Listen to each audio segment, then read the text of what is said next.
whenever there is time when its power is back. And so right now we'll continue with our agenda today, which is essentially MicroSim. So welcome all of you and very good morning. So the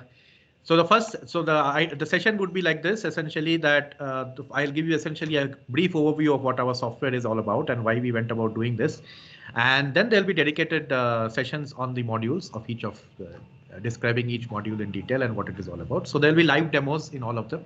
So hope it interests all of you, and we want every one of you who is a participant here as a virtual team member for us in future. So we are an open source development platform that we are looking forward to, and so contributions from anywhere around the world would be very appreciated. So this is a process of getting the word about our software so that we bring more people together. All right, so before more ado, we'll just get along with our presentations. So I will share my screen. So my screen is visible, right? And just for bandwidth thingy, I will just shut off my video so that have better connection. And let's go. So I'm audible, right? And visible as well. The presentation is visible as well, right? Okay, so let's get started. So this is the as I said, the workshop on our software, which is we have named it Microstructure Simulator. So and the two words here, essentially micro and sim, come together to give you the software name, which is MicroSim. So I have listed the names of all the PIs of this project, and it's a multi-institutional project involving IISc, IIT Bombay, IIT Hyderabad, IIT Madras, CDAC Pune, and Savitribai Phule Pune University. Okay. And this is, as Satish was telling, it's a project funded under the National Supercomputing Mission project, and we are about 6 months into the project, 6 to 8 months into the project. So and that's what we are going to be showing about our progress. So these are our team members who are part of our project. So Tanmay Datta, who is placed at IISc, Ajay Sagar, placed at IISc, Mohan is at IIT Bombay, Saurav Shenoy is at IIT Hyderabad, Swaroop is at IIT Madras, and Ankosh is at Savitribai Phule University. Okay, so they are essentially contributing to whatever you're going to see in today's work. Okay, so the purpose of this workshop is basically to introduce all of you the MicroSim software, and I have mentioned materials modeling community, but it could be a slightly broader community as well. Particularly, whoever is interested in modeling and wants to apply our software is also part of this workshop. And the idea is essentially we want to showcase what its capabilities are all about, and we want to also project what are going to be our future developments, such that anybody who is interested in our work in our software can also follow its development and also contribute if they so wish. So my talk presently will be followed by 4 modules that will detail the models that we have been developing and the implementation as well as the capabilities. Okay, so since we are in the broad subset of materials modeling, it's good to basically understand or start the topic with essentially what materials phenomena are all about. And the critical thing to understand materials phenomena is appreciated by this nice figure from Dirk Rabe, where essentially you see the length and time scales over which the materials scales range from, and what are the time scales of over which the phenomena are at each scale is time scale associated with the phenomena at each scale, each length scale. So you see you are all the way down from electronic and atomistic length scales, and then you go to the defect structure scales, and then all the way to grain scales, and then the macro scale. So you are essentially spanning 10 orders of magnitude length scales when you're talking about material structure and scale, and that's essentially what you come to think of whenever you are talking about anything to do with materials. That is, the structure is not uniform. There is a hierarchy of structure, and there are phenomena that are happening at every length and every length scale. And there is a nice scale separation, typically sometimes between the scales, because of which you can sometimes handle each of these scales separately and then transfer information so that you can do a sort of multi-scale approach for treating these phenomena. So if you were to look at understanding these things experimentally, you would require several characterization tools that are relevant for each length scale. For example, atom probe at the atomic and the atomic length scale, then overlapping with high resolution electron microscopy and TEM, EBSD at the grain scale, and so on. And then you also go to macroscopic tests at the macroscale. So, but if you were to answer this question to understand materials behavior at the scale using modeling, the question you would obviously ask is obviously you will have to take, since there is the consolidated performance or the response of a material is going to be a function of whatever is happening at the electronic scale as well as something that is happening at the macro scale. So you need essentially information transfer between the scales, and then you basically consolidate the information so that you can assess what is going to be the response at a particular scale. So there are several approaches, particularly when we talk about materials modeling and the particular aspect of particular subset of ICME, which is integrated computational material engineering, where you essentially have approaches where you take information from the bottom up or top down, and these are scale bridging approaches, just to basically consolidate information in a particular manner such that you can assess what is going to happen as a response of the material at a particular scale. Okay, again, these models are obviously no one model can handle all of the scales together because of the wide scale length and time scale variation that you have over which the phenomena are happening. So you can't take them. You can't have one model to tackle all the issues. You will need models at each of the length scales, and you need to basically transfer information from one scale to other in a consistent fashion, such that you can take information. You can essentially grab all the information in a way that makes sense at each scale. Okay, so then there are different models that can be listed at each scale, which is also and these are all written over here. You have electronic scale calculations where you can do done by WASP, atomic scale calculations, molecular dynamics. Then you have overlapping simulation techniques like accelerated molecular dynamic simulations, and so on. So you have mesoscopic methods, and then you have continuum methods. So there is a wide scale of modeling methods that help you span the length and time scale, but you need effective transfer between them in order to get some consistent result or response out at a particular scale. Okay, so now if you see, there are several models over here, and and there are, if you were to look at it in literature, you will have a lot of models and softwares available at the finite element scale, a lot of models and softwares available at the electronic scale, similarly molecular dynamics. But when you come to this mesoscopic scale, you will start to see that, and mesoscopic scale, which is essentially related to the microstructure evolution and the scale of the microstructure, you will see that the number of models and the availability of software dwindles quite substantially. Okay, and that is what our motivation on this particular workshop is going to be, is to essentially provide tools to assess this particular scale of the materials modeling approach, such that you can essentially take information consistently. Because if you don't treat this particular scale properly, you have a basically disconnect between what is happening here and what is happening here, and no materials modeling effort can be consistent if you have a disconnect in the modeling behavior.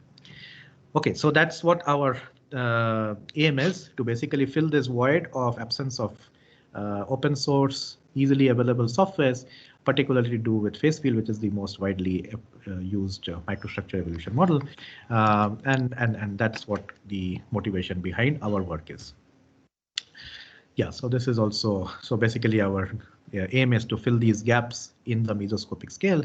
And our aim is to provide open source solutions which can be easily adapted and developed forward, because if you look at the present solutions, they are either too restrictive, too expensive, or lack the ability to run on varied hardware. They have lack of flexibility with respect to models and so on. So that's what we want to relax. Okay. So, so as I said, our software is going to be based on the phase field model. Why phase field model? Because you essentially phase field models are known to be able to treat microstructure evolution quite elegantly, particularly when you are talking about complicated geometric changes. They are able to model this quite effectively. And the reason for that is you are not really tracking the interfacial motion explicitly, but this is implicit in the formulation. And what comes as a result of that is that you are applying the typical moving boundary conditions at the interface, sort of implicitly again, and that makes life much easier. Particularly when you want to write down implementations for multidimensional applications. Okay, so whatever you write down as a formulation and a code to work for a particular dimension, that can be easily extended for multidimensional applications without really needing to go for computationally intensive approaches like you would do for the classical sharp interface problems. Okay, so that's essentially the motivation for this choice of phase field as the model for the mesoscale software that we have thought about, just because of its generic applicability. So what is a basic phase field model got to do about? A basic phase field model start essentially with a functional over here. Okay, and the typical parts of a basic phase field functional is essentially a gradient term over here, a potential term over here, and something to do with a driving force where all the thermodynamics of the system can go in. So this could be as complicated as you wish. So it can involve multi-physics problems. For example, you have coupling between electrostatics, mechanics, ferroelectricity, magnetism, all of that complexity can come in. So you can make this functional as complicated as you wish, and thereby, since this is containing all the physics, and if you determine dynamics based on some ansatz of how this functional should evolve, you basically have a deterministic way of how the microstructure should evolve, and thereby giving you, a very strong predictive capability, which other models typically lack. Okay, so that's what a typical functional would look like, and these gradient and potential energy terms essentially give rise to what is known as an equilibrium interface, where this interface is essentially one smooth interface like this, which essentially allows you to map your original sharp interface problem, which is given by this black line, into a diffuse interface problem, and this is essentially at the heart of any phase field method, where you are mapping the original sharp interface problem into a diffuse interface problem, and then as a result of this driving force, you are essentially going to translate this or move this interface in a particular direction depending on the direction of the driving force. That will give you essentially allow you to model phase transition. Okay, sorry. So one of the typical properties that a phase field model always has, or can be, a typical phase field model will have, is essentially two properties. One is a physical property, which is typically the interface energy, and another term, which is the interface width. And typically the interface width is a degree of freedom, depending on what is the scale of the microstructure that you want to model, and therefore, in terms of the interfacial parameters, the interfacial energy is sort of directly an input to this model, and that's why things like capillarity and Gibbs-Thompson effect get directly incorporated into the model without you having to impose such conditions into the microstructural dynamics. Okay, so this is the simplest model. We will see more of such models today, a little bit in detail. But the reason essentially why you use phase field models is basically the range of things that you can do. So, for example, these are best seen as movies. So I will just show you the typical phase transformations that can happen. Sorry, I should not be clicking on that. So this is, for example, a three-phase eutectic directional solidification, where you are the microstructure is sort of evolving towards you, and it is reorganizing while it is developing from solidification. Here it's a coarsening simulation where you have coarsening of multiple precipitates in the presence of elasticity, giving rise to microstructure evolution again. Here you have a couple problems. So this is the solidification, precipitation. This is a problem of electromigration. So interface migration due to electric fields, and you see migration due to a due to the influence of electric current. Similarly, here you have an example of ferroelectric domain formation that is happening as a result of the that is being modeled using the phase field model. And lastly, you have this is a dendritic solidification that is in a real alloy. This is aluminum magnesium alloy that is being modeled over here. And so all of these are with respect to phase transformations, but what you can also do is to model things like crack evolution, where a particular crack front can be and the dynamics of the crack propagation can be followed using such models. So what I want to give as a message from the phase field model is that at the microscopic scale, it allows you to treat a vast range of problems, not limited to typical metallurgical reactions, but also to damage mechanics, as well as ferroelectric, ferromagnetic transitions that are particularly important to the physics community. So that's essentially the motivation by why we chose the phase field model as the typical model for addressing the mesoscopic scale, and yeah. So that brings us to MicroSim and what it is and then what it is going to be all about. So this is a brief introduction of what our thought process is in terms of what MicroSim is going to be about. So the MicroSim will be a software stack where it will be containing not just one solution. It will give you a stack of several solutions or many possibilities, and these possibilities are with respect to hardware that the softwares can use, as well as the discretization possibilities. So for example, you will find that there are codes using the first Fourier transform, FFTW, the faster version of it, CUFFT, finite difference, finite volume, discretizations, all part of this software stack. And you will see that we have left out FEM, and that's on purpose, because in market there are already developments that are happening on the finite element scale, and we don't want to be overlapping with them. Rather, we want to be filling the void which are not available as open source free softwares. And this is, if you look at it, free open source tools on this aspect are not available. And as I said, this allows us the flexibility to modify.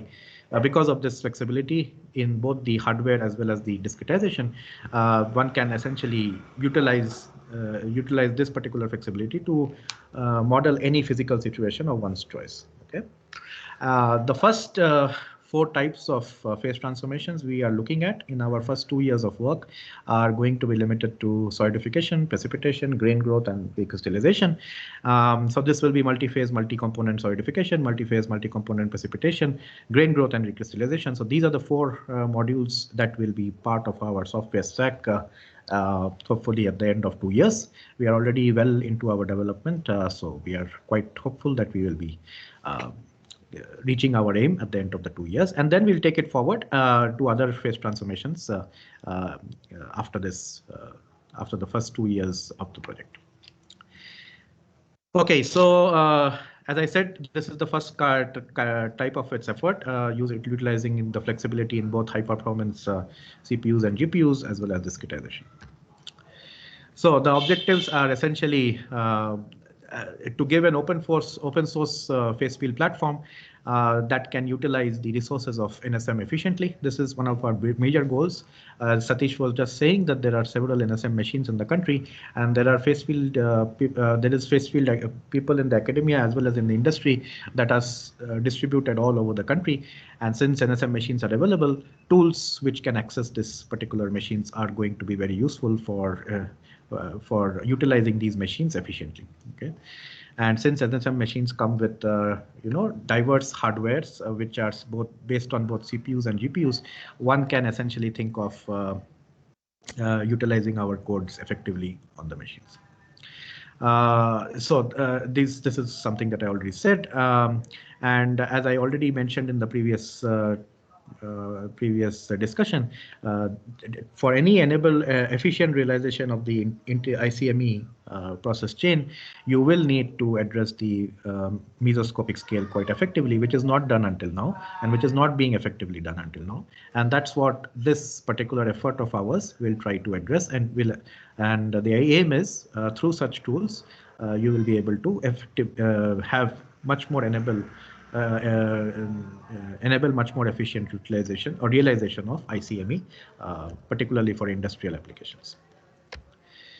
Okay, so the state of the art is something that I wanted to briefly touch upon. There are existing ongoing efforts elsewhere like MOOS, Prism PF, HyPerc, OpenPhase, MMSP, Volverla, etc. The limitation, however, of all of these is that they're either limited to a particular discretization. So, for example, MOOS, Prisms, PF are all FEM-based applications, and therefore, because of this lack of flexibility, you typically sometimes are limited to how these people write their codes, and because of the complicated nature of how these FEM frameworks are, sometimes it becomes difficult to modify the code according to the particular model that you want to implement. Okay, and this is what we want to try to address, and we want to give something more than what FEM. That's why the discretization choice that we just mentioned.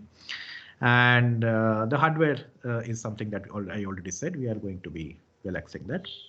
And the second thing is since we are open source, we are already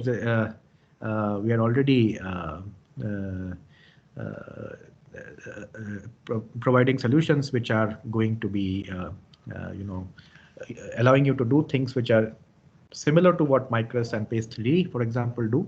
But since it's an open source software, it allows you to do it with a much larger scope of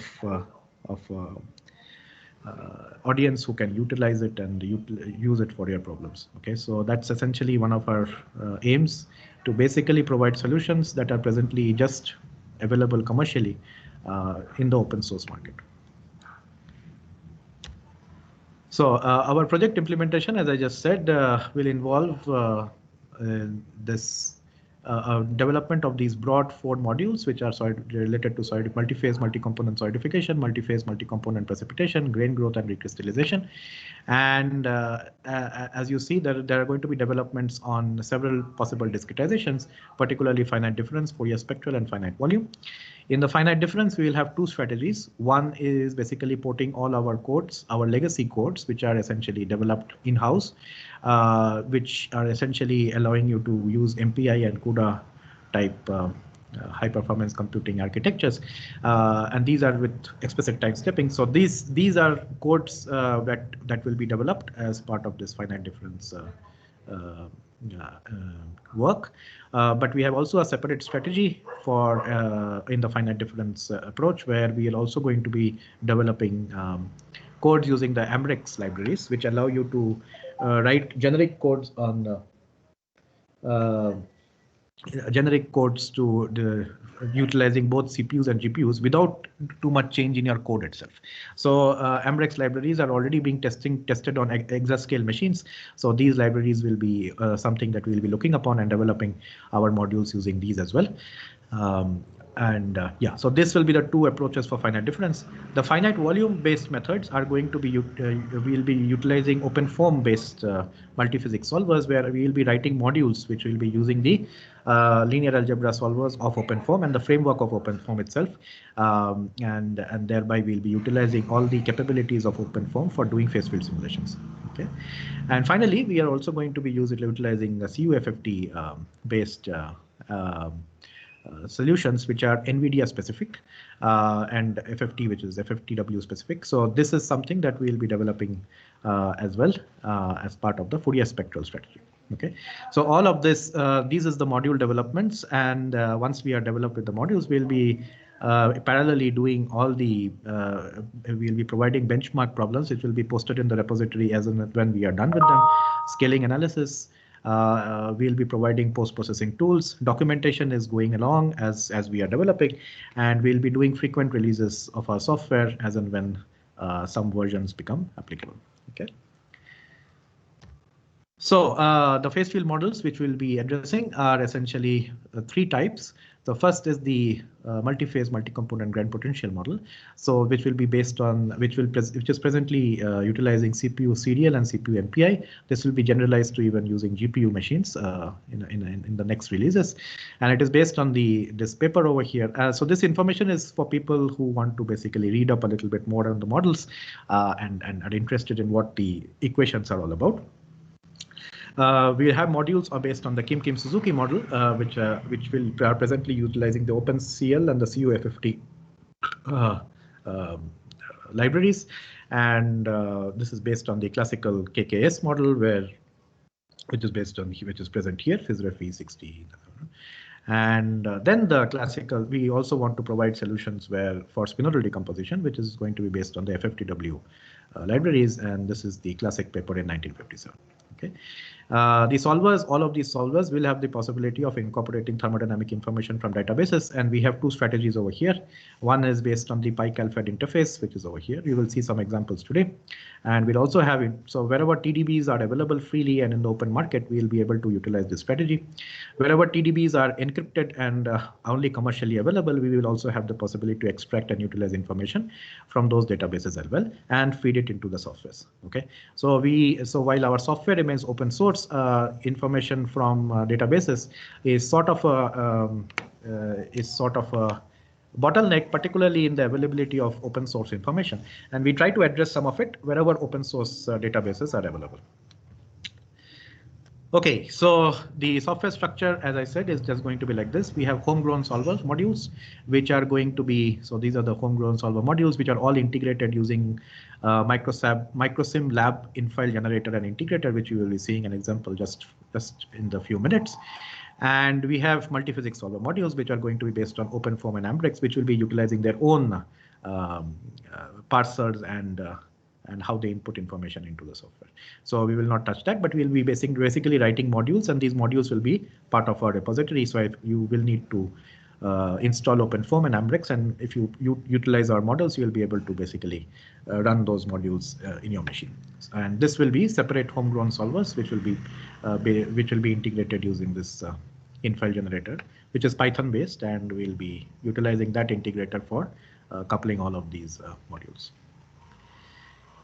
Okay, so and the typical workflow for how you would essentially launch a particular module is that you would first create what is the infile, which is containing all the materials and physical parameters that are going to be utilized in your simulation, and this will be this essentially will be done using an interface which allows you to input all of these relevant information.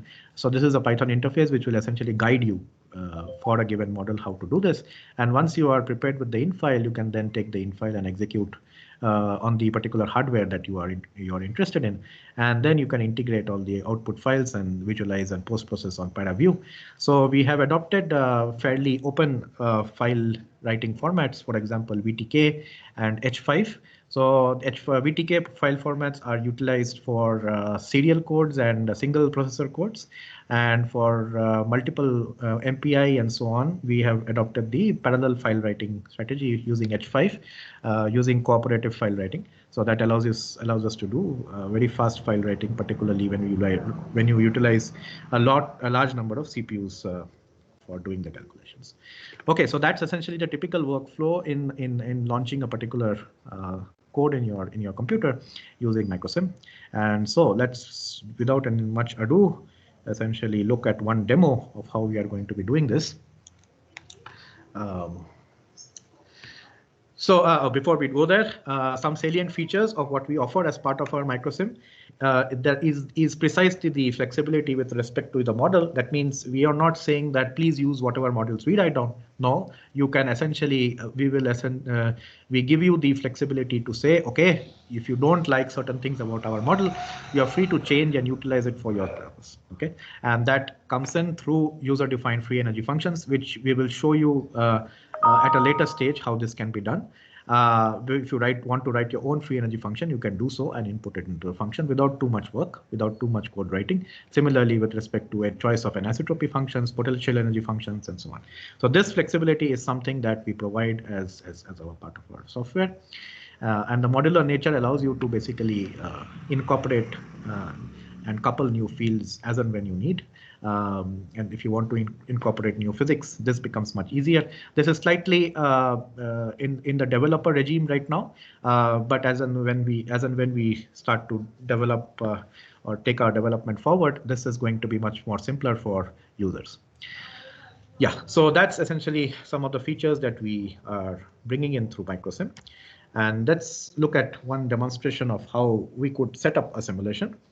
So this is already a recorded video. I will just go through the video of how it is. And so the first thing is the installation of the software.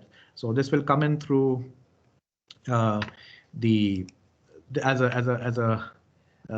you will download this from our GitHub repository. I will just go there and I'll show you where to download it from.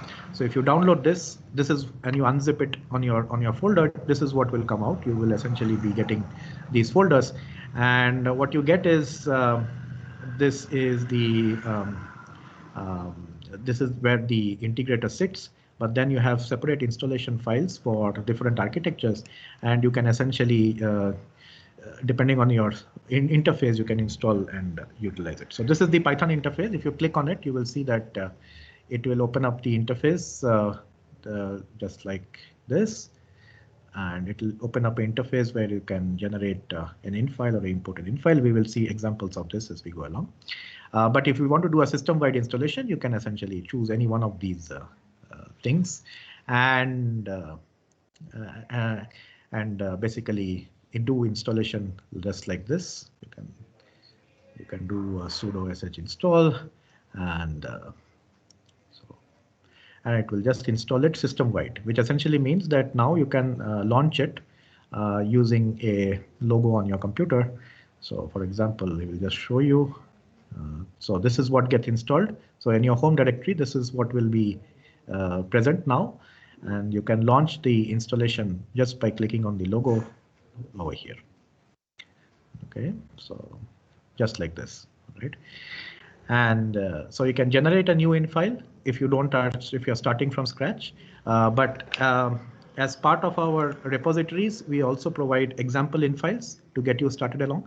So if you are not wanting to start from scratch, you can essentially just import a new in file and get started with it. But for the experienced user, you can also generate a new in file depending on what your choice is. Okay, and the new in file just has simple things. You basically go through all the blocks and generate. But for the importing the in file, you will basically get 4 options depending on the model that you choose, the current potential, and then you are directed to the input file that you can choose, and it will basically populate all the information from that file. Okay. And depending on whether you like it or you want to modify it, you can keep modifying these blocks respect to what you want to change or keep the same as part of the simulation. These question marks that you see are allowing you to basically the question marks that you see over here allow you to click and see what this parameter is about. So it is you will find some help in what the parameter is and how it should be filled up in some sense. Okay. So different material parameters can be filled in. You can there are features where you can copy parameters between phases, and you can give boundary conditions for each of the fields. You can give separate boundary conditions or the same boundary conditions, and for the different boundaries that you have. So each boundary that gets filled up, it lights up. Then you can give filling, and filling, there are presently some shapes. We'll expand upon this. You can give shapes for each of the phases you want to fill. The geometry can be defined, and or you can also import from a particular filling file if you don't want to. If you have a complicated filling file, you can download from there, and that way you can just then you can just again choose the model. You can also change the model here and go to a separate model and input what are the model specific parameters, and you will see what these model specific parameters are when we take up more discussion about the module, and fill up these information with respect to the model parameters and thermodynamics, and essentially generate the in files and the input files and the filling files. So for example, here you can write down the input and the filling files, generate the files. You can choose where to generate the files. For example, you can have a test run directory where you can save them. And once it's done, you can give the names of the output files and get running. So this will essentially run on a terminal, which will open up by itself. And it will print information with respect to the phases and the composition and what are the relative changes, so you can follow what is going on in your simulation. And so this will go on till some time, and then so once you're done, you would want to use these files are written down in the same directory that you put your in file in. So there's a data folder where the output files are written, and you can essentially preview those files using the click here. So it will just open up in ParaView, and you can see what it does this. Okay. So yeah, that's essentially one interface to basically tell to generate the infile that we want to have, and essentially allow you a nice way to check everything before you get launching on bigger machines like the NSM. Okay. Okay, so let's go ahead. So these are some example simulations that are already done with MicroSim. So this is something that is single phase dendritic solidification. I'll just fast forward because of lack of time. So it's with four-fold anisotropy, and this is for a binary alloy. This is for a single phase, but you can also do multi-phase, for example,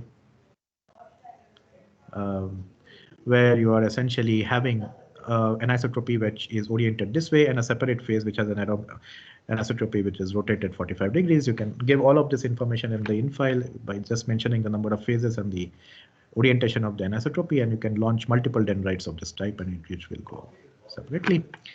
So that allows you, that shows you we can do multi-phase solidification for a binary alloy, and I'll just let this guy finish, and then we can go ahead. Okay. Typical time that was consumed for running the previous simulation on the right side. I will come to that. I'll just come to that. I'll give you scaling. I will give you scaling behaviors things. Yeah. These are just representative simulations showing you capabilities. That's yes, fine. So this is for example binary eutectic. So we are doing multi-phase now, but really multi-phase where the chemical nature of the two phases are different. So you have binary eutectic simulations, and then you have also multi-component simulations where you are doing three-phase, three-component simulations. So this is a ternary alloy. So they're essentially showing you the multi-component, multi-phase capabilities of the model already existing, and all of this capability can be just harnessed by changing at one interface, which is the in file. And once you generate that in file correctly, you are essentially launching all of these at one go. So that's the enormous flexibility that comes along with the software. Then you also have other modules, for example, that allow you to do 3D precipitation things. For example, this is a two-phase precipitation in isotropic situation. You have growth and coarsening happening, and let's again go ahead. So where you have a lot of growth and lot of coarsening. And then you can also see the influence of elasticity, where you have isotropic system and then you have elasticity over here. So these are GPU codes that are done using the CUFFT libraries that allow you to do both 2D and 3D quite effectively with the same code. Okay, so that's with respect to solidification and precipitation. One of the other capabilities I would like to show is with respect to the coupling with thermodynamic databases. So we can do a real system, as we just said. So this is a nickel niobium alloy where the TDB is openly available. And because it's available, we can essentially use the PyCalFed interface to basically read in the TDB, parse in the TDB information into our solvers, and then utilize the thermodynamic information directly for our calculations. So this is one of the solvers based on the KKS formulation and using the OpenCL libraries which are utilized for doing this. So this thermodynamic coupling will be extended to most of our other simulation softwares, or other modules that are going to be there. And finally, so as somebody just asked with respect to scaling on large sizes, so this is something that we got the opportunity of doing during our NSM test runs. So we took that opportunity to run the system on very, very large number of CPUs. So for example, this is a 4 million grid point simulation involving 3 phases and anisotropy in the solid liquid interface. So you have anisotropy, so you have 2 phases having different anisotropy, which is one is rotated and one is just straight. So this was launched with for 4,761 CPUs, and this ran for 3 hours on the NSM machine, the present NSM machine on IISc. And this ran for 3 hours and it executed 30 lakh iterations, which is pretty impressive. And just to check scaling, what we did was to make the system 4 times in size, which is 16 million grid points now. Again, the same configuration with 3 phases and anisotropy in the solid liquid interface. But now we also increased 4 times the number of CPUs. And what we actually ran in 3 hours is the same number of iterations, which shows that we are essentially scaling well without too much communication overhead, which is nice in terms of the scaling, which essentially shows you the scaling behavior of our software. So you can also do similar calculations were done also with very large number of CPUs. I just want to show you that we have the capability of doing directional solidification using moving frame simulations. That means you are essentially moving along with the solidification interface. So if you can just see the movie, you will move along with the solidification interface and just follow what is going on in the interface. So this is a multi-phase solidification where one grain is oriented slightly differently with respect to the temperature gradient, and whereas one is oriented in direction of the temperature gradient, and essentially you have through branching events you basically generate new arms of the original phase such that you can still maintain couple growth of the 2 grains together.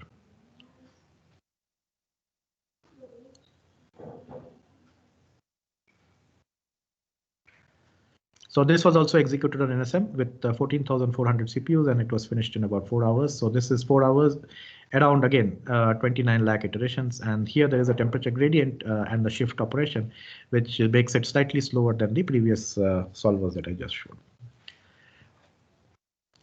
Okay, so that's what this is. These are the simulations that we have done with our homegrown codes, but there are also OpenFOAM modules, which allows you to do adaptive meshing. For example, these are OpenFOAM solutions where you can see multiple grids, and these are also part of the release that is already existing on GitHub. And you have detailed documentation and code guides guiding you through that development in the of OpenFOAM. Okay, so this is something that is our progress metrics and what we have in mind. So we have all the way up to grain growth and recrystallization for all the modules that are there. And we are partially there in most of the things. So 3D implementations and mechanism of TDB parsing is something that is going to be the next phase of action for most of our modules and work. And yeah, so I don't want to go into too much in detail about this, but somebody who's interested, we can also share it with them. Right. So this is our team of developers.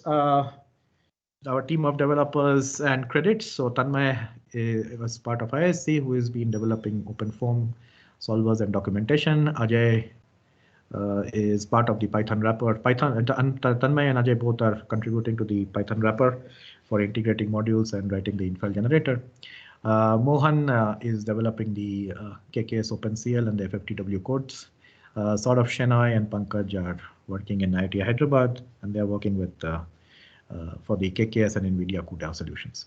By the way, we also acknowledge these codes that we are parsing, putting over here are developed over previous work that has been developed in our labs. So for example, and these contributions are also listed over here.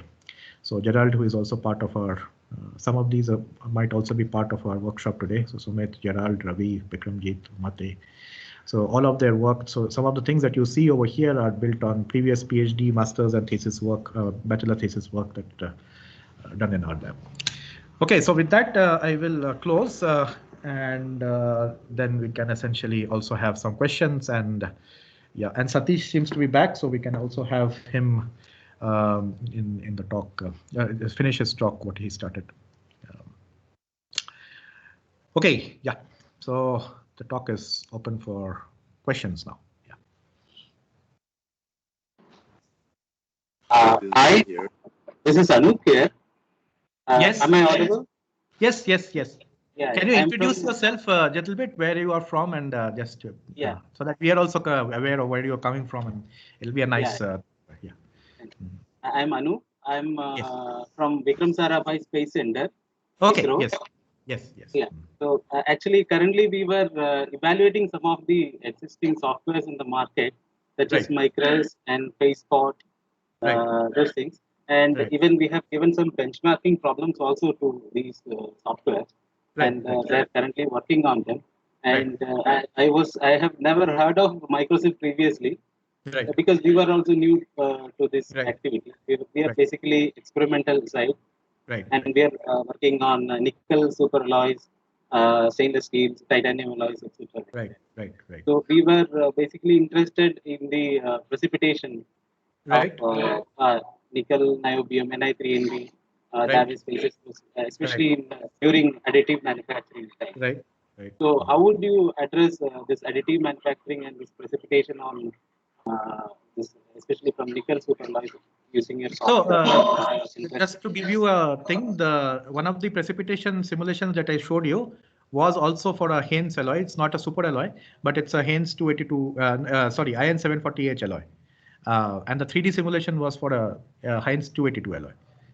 So the precipitation of superalloys is something that we can presently take care already with our models. Precipitation of Laue phases and multi-phase precipitation is also something that we can address through our simulation framework. So that capability is already part of it, and we are developing it further. Right. Actually, we were trying to procure these softwares. So that's the solution we want to give you. Essentially, MicroSim comes with a lot of commercial overhead, and giving open source solutions, particularly if you look at MicroSim, it doesn't even allow you to run on systems like NSM. So you will not be able to harness the power of the supercomputing machines at present. So IISc also has this 2 petaflop supercomputer. So we would like to make use of this. But MicroSim will not allow you to do it. So it doesn't come with. I think we will discuss further how we can utilize, especially absolutely. We'll be very interested in taking this sort of discussion forward, particularly industries who are wanting to. We can even develop modules specific to you. For example, if you want some special modules, we can develop them and make them part of the software. We can also partner them with you. No problem. Right. Thank you. Yes, Ram. Yeah. No, Ram raised his hand. Yeah. Ram, yeah. Hi, this is Ram here from Singapore, East of Singapore. Right. So, for your modules, is there in your framework accommodating explicit fluid flow related issues around the solidification? So not yet. the first parts are going to be pure solidification, pure precipitation, grain growth and recrystallization. As we are concentrating on 4 modules right at the start, but these will be developments which we'll be taking upon in the next years of the funding. So this is modular development, so we can take care of these pretty readily. For example, if you just look at the multiphysics libraries, for example, OpenFOAM, this is not really an issue. You can just couple the multiphysics of whatever modules we are making with phase field and couple a phase field solution using Navier-Stokes quite easy, no problem at all. So the development in using OpenFOAM or using multiphysics solvers is pretty readily done. For our own homegrown legacy solvers, this will be a little bit more of work, but it's still the solutions are there and we have to just couple them. For example, there are developments in our labs itself, which we need to integrate with our softwares. So these will be things we'll be taking upon as we go along. The other one is related to the kind of compute power. The examples you gave had severe compute power demand for it.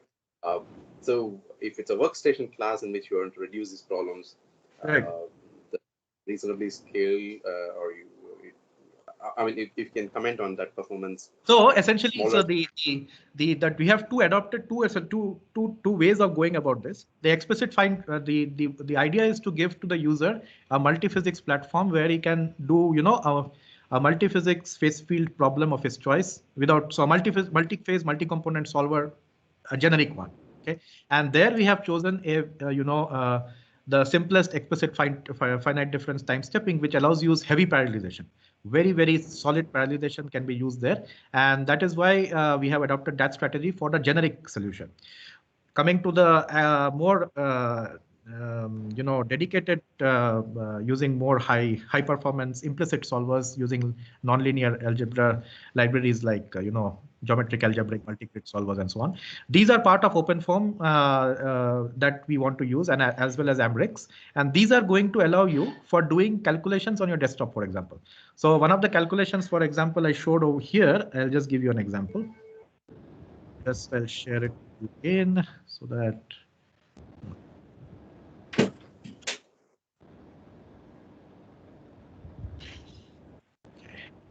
This particular problem, for example, can run on your desktop with about 12 cores and run for the same number of iterations that, let's say, about 2000 CPU cores are going to be running for 24 hours using just finite difference. Okay, so that tells you that there are different strategies that allow you to address the same problem, and depending on the complexity of the problem, you can essentially choose whichever strategy. The OpenFOAM libraries are not so easily to generalize for, let's say, a multi-phase, multi-component type network, whereas for your own homegrown codes, you can generalize the physics a little bit more readily. So there are two things to do. One is to give you more computationally intensive libraries, which allow you to do things faster, but the time per iteration obviously is longer here. Whereas in the time per iteration for a finite difference code is much more smaller, and you can do a lot more number of iterations there. Yeah, so there are different strategies that we want to provide to the user. Thank you. Thanks, Abhik. So Mr. Narasimhan. Yeah, I'm right here. Can I ask a question? Yes, definitely. Yeah, this is Narasimhan Swaminathan from IIT Madras. First of all, I wanted to congratulate you on your wonderful software. Thank you. Thank you. I just have two questions. Firstly, how general can the domain in which you want to solve your problem get? Can it be quite general? The second question is, how do you implement nonlinear boundary conditions in the problem if it is required? Is it possible? So the first thing about boundary is non-uniform boundaries and so on. So there are two approaches again. So the new way of doing things particularly is to utilize methods like the smooth boundary formulations. So the smooth boundary formulations allow you to write down generic equations for any fields, and these boundaries are essentially smooth, incorporated using dummy fields, and you incorporate the boundary conditions using these dummy fields of any shape that you wish. Okay, so that is one way we can do it. more generic filling operations that allow you to take boundaries of different kinds are possible again using our multiphysics solvers. So those are also part of our solutions. So OpenFOAM allows you to do this. So again, different strategies for different that will allow you to do the same problem. And with respect to nonlinear boundary conditions, OpenFOAM allows some of it. But these are also something that we want to develop as we go along in our future work. Presently, we are just limited to simpler boundary conditions, particularly for our homegrown codes. But we will go along as we develop further. Sure. Thank you very much.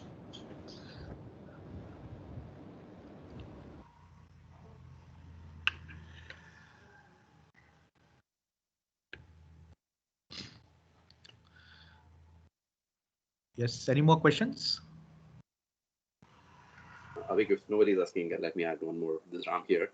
Yes. So, Ram, yeah. Taking this microstructure, is there a plan for taking it and doing it as a structure property correlation in future? Yes.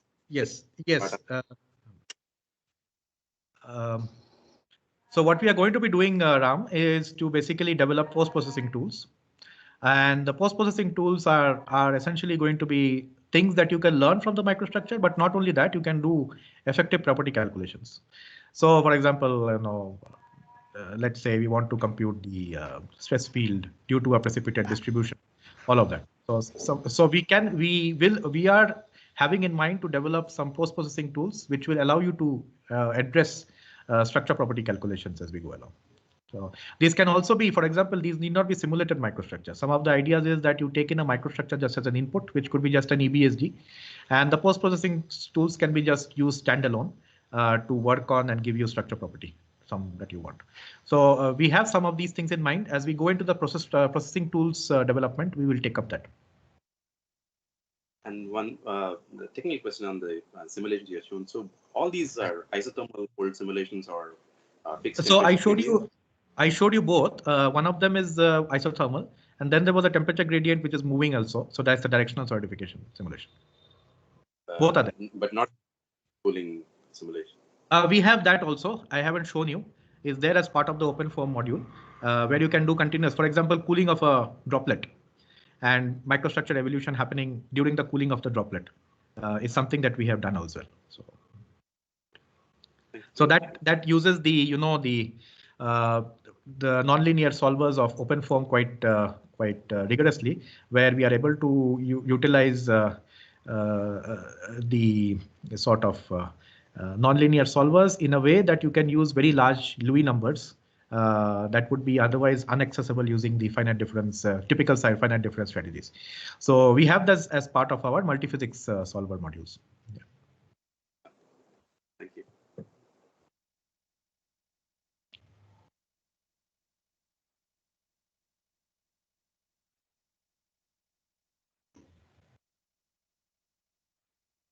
Any more questions? So by the way, there is a feedback form in the chat. So as and when you feel that you want to fill up something, please do so. There's a feedback telling us essentially what you would like to know about our software and so on. Yes, Sadbhai, Ojas. Yeah. Hello, this is Ojas from IIT Mumbai. Yes. I was curious to know, like, currently whatever is the framework, whether we can supply the temperature field, like let us say not from OpenFOAM, if we want to supply it from some other solver. Right. Is it a possibility right now to just get the microstructure evolution supplying the temperature field? Yeah, you can do that. You can do that. The way to do that is we have a temperature file. We can, I mean, that particular capability is not really built into the solver as yet, but that can be readily done. It's just reading in a temperature file and initializing the temperature field with that file. So as long as the temperature field is being inputted in the way that that can be read by our solvers, I think integration of the temperature field coming from somewhere else is not a problem. Okay. And on similar lines,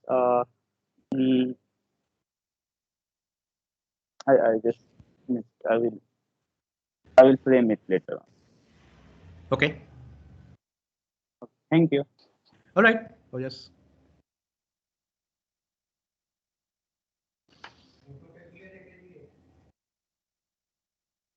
Yeah, Abhik. Yeah. Yes, Krishnendu. Yeah. Yeah. Yeah, Krishnendu, go ahead. Krishnendu, I think you need to unmute.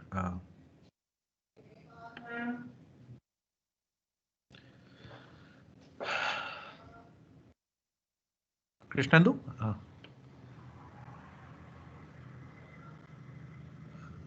Hello.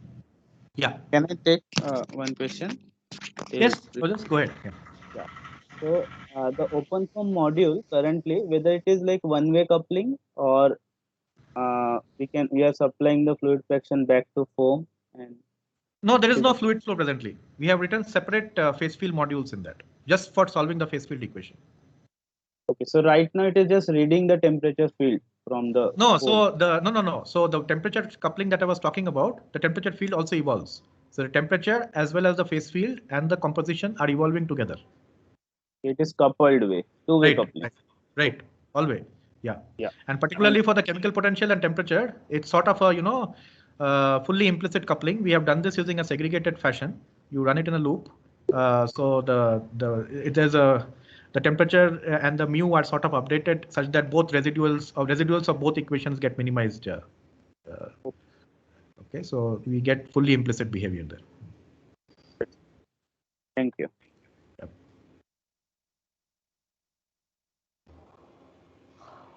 Yeah, Krishnendu, you have your hand up.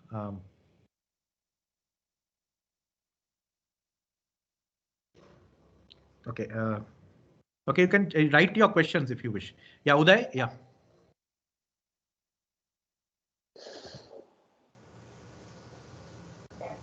Sir, I am audible. Yes. Sir, I want to know your opinion to use this software. Can you just introduce yourself once? Yes, sir. Sir, this is Uday Pratap Singh from IIT Madras. Okay. Sir, I want to know your opinion to use this software for phase field fracture. Yes. Can we use it? So presently it doesn't have the fracture module, but as I showed you, one of the simulations I showed you as one of the applications of phase field, I showed a fracture simulation. Okay. Now fracture models exist, and we will soon have a fracture module. Maybe not in the first 2 years of the project, but we will be carrying over and we'll be developing a fracture module as well. Thank you, sir. Software has capability. We can. I mean, software. I mean, as such, the module is not existing, but it will be integrated. So. Thank you, sir.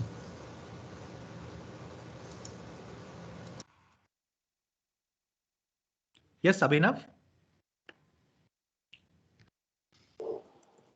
Hello, am I audible? Yes. Yes. Hi, this is Abhinav Roy from NIT Rourkela. So I had two questions. First, in post processing modules, are there any plans apart from visualization to put some generalized modules for? Yes. So for example, yeah, we will be developing very large list of post processing tools. It's something that we have not yet developed upon. We are going there. It is in the next year of development that we want to go there. I mean, there'll be a whole range of things. For example, grain sizes. If you want to do triple point angles, you can do velocity of dendrite tip evolution, velocity of eutectic propagation, a range of things that you can think of with regards to microstructure characterization. And we want to make them such that they can read in just experimental images as well, and just you can launch the post-processing tools on that, such that what you can then compare is what your experimental image with respect to a particular post-processing tool and what your simulation, and you can compare one-to-one. So one of the things that's one of the things we will be developing quite rigorously, not just visualization. Visualization is the first step of this. Also, I wanted to ask, is there a plan to incorporate phase field crystal models into this software so phase stack? phase field crystal is not going to be part of this work because phase field crystal by design is a different model altogether. Okay, so this is something we will not take upon. We will try to populate all parts, all the capabilities of the phase field model here, all different things that phase field model can do. Okay. Okay, thank you.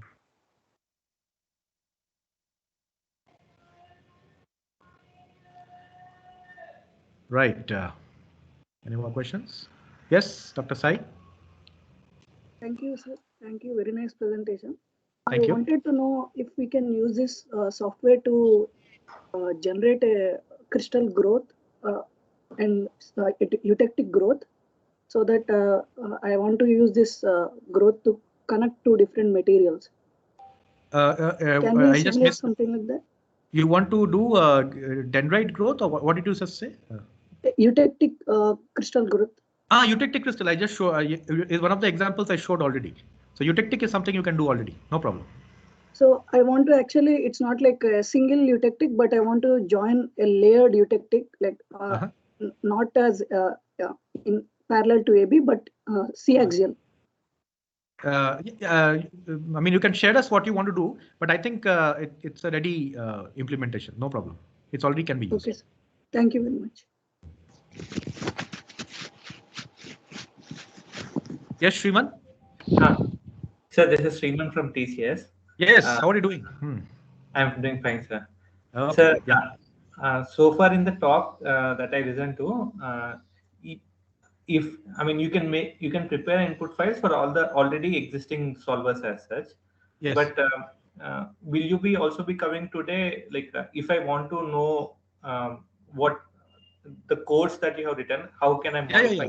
Yeah. No, we will come to that. I'll show you how to do that. Okay. As part of my, at least for my module, you will get a flavor from my talk itself how you do that. Okay, sir. Okay, I just wanted to know that part. Yes, Subbu. Subbu Rayalu. Sir, I'm Subbu from IIT Jodhpur. Okay. Sir, is it possible to simulate the hot tearing of an alloy using a TDB file in a different cooling rate? Okay. Hot tearing is a couple problem. So you have mechanics plus doing that, mechanics plus solidification going on. It's quite a complex physics problem. There are developments at various stages that are required there. So first you never need to know the mechanics and the mechanical properties of the Mashi zone properly. You have to do the mechanics calculation properly, and you have to integrate the mechanics calculation along with your solidification. In theoretically, if based on the modules that we are developing, it should be possible to do it, but we will not project it as our immediate goal. It will be something that is a research problem. Once it's fine-tuned, then it gets part of our software. Right. Okay. And theoretically, it is possible, except that one needs to, it's a research problem. We need to work on it in terms of the development of the model itself. Okay, sir. So then, can we simulate the solidification structures in a different cooling rate? Yeah, that can be done. Okay, sir. Then it's fine.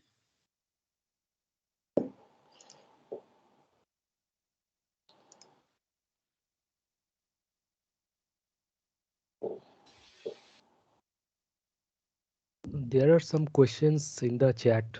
Chat, is it? Okay. Okay. Can you read it, Tanmay? Yes. Krishnendu Mukherjee was asking, can we take into account elastic stress into account during precipitation? Yes. So Krishnendu, that was one of the things I was showing also in the as one of the simulations where you were able to see, the cuboidal shapes evolving as a result of the elastic anisotropy. So you will also see Shashwato's talk later in the day where he will show you in his module how it's done. So elasticity is part of the module. Nobody.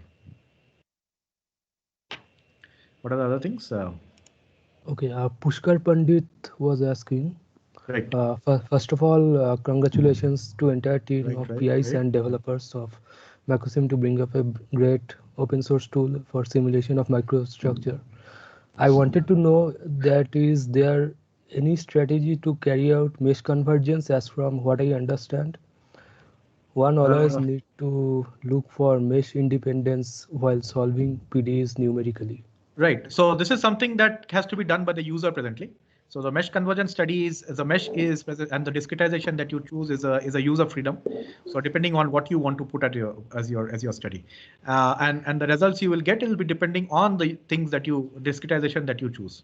So so based on we will presently leave it as a as a user thing. We will not give you guidelines on the mesh independence, because for different problems there will be different considerations for the mesh independence and mesh convergence.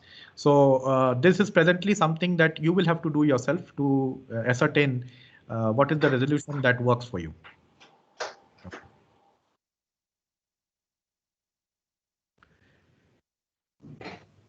Yeah, that's all. Right. Any more questions? Oh, there is one more. Okay. Krishnendu is saying thanks.